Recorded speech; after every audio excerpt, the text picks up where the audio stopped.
ಎಲ್ಲರಿಗೂ ನಮಸ್ಕಾರ. ಇವತ್ತಿನ ರೆಸಿಪಿ ನಿಮ್ಮೆಲ್ಲರಿಗೂ ಇಷ್ಟ ಆಗ್ಬೋದು ಅಂತ ನಾನು ಭಾವಿಸ್ತೀನಿ. ಇಷ್ಟ ಆದರೆ ಲೈಕ್ ಮಾಡಿ, ಶೇರ್ ಮಾಡಿ, ಸಬ್ಸ್ಕ್ರೈಬ್ ಮಾಡ್ಕೊಳ್ಳಿ. ಸಣ್ಣವರಿಂದ ದೊಡ್ಡವ್ರ ತನಕ ಇಷ್ಟಪಡ್ತಾರೆ ನೂಡಲ್ಸ್. ಸೊ ಪನ್ನೀರ್ ಮತ್ತು ಚೀಸ್ ಹಾಕಿ ಮಾಡಿದ್ದೀನಿ. ತುಂಬಾ ಸಿಂಪಲ್ ಹಾಗೆ ತುಂಬಾ ಟೇಸ್ಟಿ ಕೂಡ. ಸೊ ಫಸ್ಟಿಗೆ ಒಂದು ಪಾತ್ರೆನ ಅಲ್ಲಿ ನೀರು ಕುದಿಲಿಕ್ಕೆ ಇಟ್ಟಿದ್ದೀನಿ. ನೀರು ಚೆನ್ನಾಗಿ ಕುದಿ ಬಂದಮೇಲೆ ಅದಕ್ಕೆ ಉಪ್ಪು ಹಾಕಿ ನೀವು ಮ್ಯಾಗಿನ ಹಾಕ್ಕೊಳ್ಳಿ. ಈಗ ನೋಡಿ ಚೆನ್ನಾಗಿ ಬೆಂದಿದೆ ಇದು. ಈಗ ನಾನು ಇದನ್ನು ನೀರೆಲ್ಲ ತೆಗೆದುಕೊಳ್ತೀನಿ. ಅದನ್ನು ನೀರು ತೆಗಿಲಿಕ್ಕೆ ಸೈಡಲ್ಲಿ ಇಟ್ಟಿದ್ದೀನಿ. ಈಗ ಮತ್ತೊಂದು ಪಾತ್ರೆಯಲ್ಲಿ ಎಣ್ಣೆ ಹಾಕ್ಕೊಂಡಿದ್ದೀನಿ. ಶುಂಠಿ, ಬೆಳ್ಳುಳ್ಳಿ ಹಾಗೆ ಚಿಲ್ಲಿ ಫ್ಲೇಕ್ಸ್ ಒಟ್ಟಿಗೆ ಹಾಕ್ಕೊಂಡಿದ್ದೀನಿ. ಈಗ ಇದು ಸ್ವಲ್ಪ ಕಲರ್ ಚೇಂಜ್ ಆಗೋ ತನಕ ಇದನ್ನು ಫ್ರೈ ಮಾಡ್ಕೊಳ್ಬೇಕು. ಇದಾದಮೇಲೆ ಇದಕ್ಕೆ ನೀರುಳ್ಳಿನ ಸೇರಿಸ್ಕೊಳ್ಬೇಕು. ಹಾಗೆ ಕಾಯಿ ಮೆಣಸು ಕೂಡ ಹಾಕ್ಕೊಂಡಿದ್ದೀನಿ. ಈಗ ನೋಡಿ ಇದು ಸ್ವಲ್ಪ ಚೆನ್ನಾಗಿ ಫ್ರೈ ಆಗಿದೆ.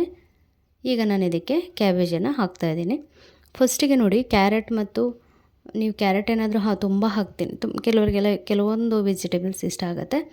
ಸ್ವಲ್ಪ ಕ್ಯಾಬೇಜ್ ಬೇಯಲಿಕ್ಕೆ ಟೈಮ್ ತೆಗೆಯುತ್ತೆ. ಸೊ ಒಂದು ಮುಕ್ಕಾಲು ವಾಸಿ ಬೆಂದ ಮೇಲೆ ನೀವು ಅದಕ್ಕೆ ಕ್ಯಾಪ್ಸಿಕಮ್ ಮತ್ತು ಕ್ಯಾರೆಟನ್ನು ಹಾಕ್ಕೊಳ್ಬೇಕು.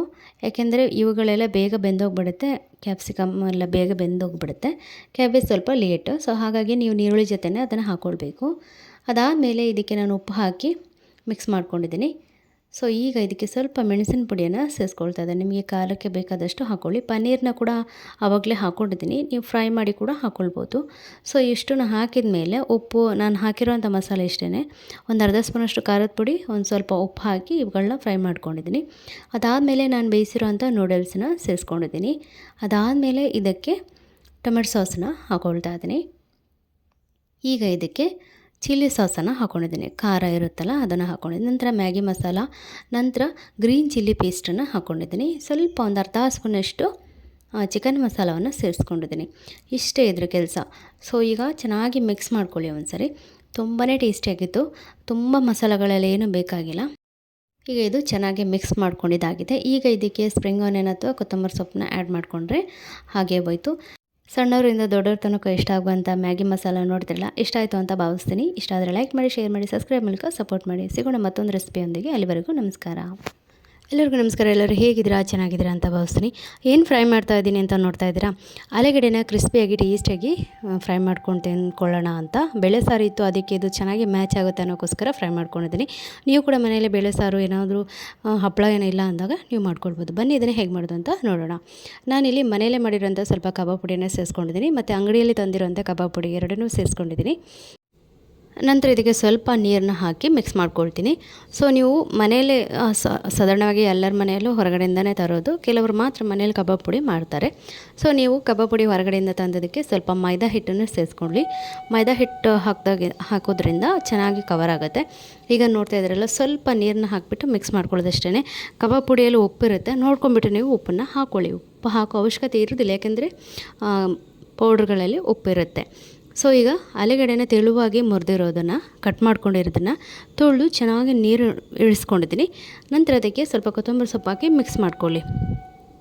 ಸೊ ಇಲ್ಲಿ ಮತ್ತೆ ಸ್ವಲ್ಪ ನೀರು ಬಿಟ್ಕೊಂಡಿರೋದ್ರಿಂದ ಸ್ವಲ್ಪ ಕಬಾಬ್ ಪೌಡ್ರು ಅಥವಾ ಮೈದಾ ಹಿಟ್ಟು ಅಥವಾ ಕಾರ್ನ್ಫ್ಲೋರ್ ಏನು ಬೇಕಾದರೂ ಹಾಕ್ಕೊಳ್ಬೋದು.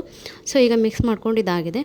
ನೀವು ಮಿಕ್ಸ್ ಮಾಡಿ ಸ್ವಲ್ಪ ತಿಡ್ತೀನಿ ಅಂದ್ರೂ ಇಡ್ಬೋದು. ನಾನು ತಕ್ಷಣಕ್ಕೆ ಮಾಡ್ಕೊಳ್ತಾ ಇದ್ದೀನಿ.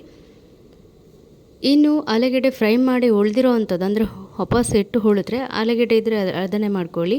ನೀರುಳ್ಳಿ ಇದ್ರೂ ಫ್ರೈ ಮಾಡ್ಕೊಳ್ಬೋದು, ಅಥವಾ ಜೀಗುಜ್ಜೆ ಇದ್ರೂ ಫ್ರೈ ಮಾಡ್ಕೊಳ್ಬೋದು. ಇಲ್ಲಾಂದರೆ ನಿಮಗೆ ಬದನೆಕಾಯಿ ಎಲ್ಲ ಇರುತ್ತೆ ಮನೆಯಲ್ಲಿ, ಅದನ್ನು ಕೂಡ ಸ್ಲೈಸಾಗಿ ಕಟ್ ಮಾಡಿಕೊಂಡು ಫ್ರೈ ಮಾಡ್ಕೊಂಡು ತಿನ್ಬೋದು. ತುಂಬಾ ಚೆನ್ನಾಗಿರುತ್ತೆ. ಈಗ ಮೀಡಿಯಮ್ ಫ್ಲೇಮಲ್ಲಿ ಎಣ್ಣೆ ಬಿಸಿಯಾಗಿರೋದಕ್ಕೆ ಒಂದೊಂದೇ ಹಾಕ್ತಾಯಿದ್ದೀನಿ. ಇದು ನಿಮಗೆ ತುಂಬ ಹೊತ್ತು ಲೋ ಫ್ಲೇಮಲ್ಲಿ ಇಟ್ಟು ಫ್ರೈ ಮಾಡಿದರೆ ಕ್ರಿಸ್ಪಿಯಾಗಿರುತ್ತೆ, ತಿನ್ನೋದಕ್ಕೆ ತುಂಬಾ ಟೇಸ್ಟಿ ಇರ್ತದೆ. ಅನ್ನ ಜೊತೆ ಸೈಡ್ ಹಪ್ಪಳ ಎಲ್ಲ ತಿಂತೀವಲ್ಲ, ಅದೇ ಜೊತೆ ತಿನ್ನೋದಕ್ಕೆ ತುಂಬ ಚೆನ್ನಾಗಿರುತ್ತೆ. ಸೊ ಲೋ ಫ್ಲೇಮಲ್ಲಿಟ್ಟು ನೀವು ಇದನ್ನು ಫ್ರೈ ಮಾಡ್ಕೊಳ್ಳಿ, ಆಗ ತುಂಬಾ ಕ್ರಿಸ್ಪಿಯಾಗಿ ಬರುತ್ತೆ. ಹಪ್ಪಳ ಏನೂ ಇಲ್ಲ, ಸಂಡಿಗೆ ಏನೂ ಇಲ್ಲ ಅಂದಾಗ ನೀವು ಬೇಳೆ ಸಾರು, ಟೊಮೆಟೊ ಸಾರು, ಕಡಲೆ ಸಾರು, ತರಕಾರಿ ಸಾರು ಮಾಡಿರ್ತೀವಿ, ಅದರ ಜೊತೆ ಇದು ತಿನ್ನೋದಕ್ಕೆ ಚೆನ್ನಾಗಿರುತ್ತೆ ಕ್ರಿಸ್ಪಿಯಾಗಿ. ಈಗ ಎರಡೂ ಸೈಡ್ ಕೂಡ ನಾನು ಫ್ರೈ ಮಾಡ್ಕೊಂಡಿದ್ದೀನಿ, ನೋಡ್ತಾ ಇದ್ದೀರಲ್ಲ. ಈಗ ಫ್ರೈ ಆಗಿದೆ, ಪ್ಲೇಟಿಗೆ ತೆಗಿತಾ ಇದ್ದೀನಿ. ಎಲ್ಲಿ ಕೂಡ ಕವರ್ ಆಗಿಲ್ಲ ಅಂತ ಹೇಳಲಿಕ್ಕೆ ಇಲ್ಲ, ಅಷ್ಟು ಚೆನ್ನಾಗಿ ಕವರ್ ಆಗಿದೆ. ಸೊ ಉಳಿದಿರೋದಂಥದ್ದನ್ನು ಕೂಡ ಇದೇ ರೀತಿ ಫ್ರೈ ಮಾಡ್ಕೊಳ್ಳೋವಂಥದ್ದು, ನೋಡ್ತಾ ಇದ್ದೀರಲ್ಲ.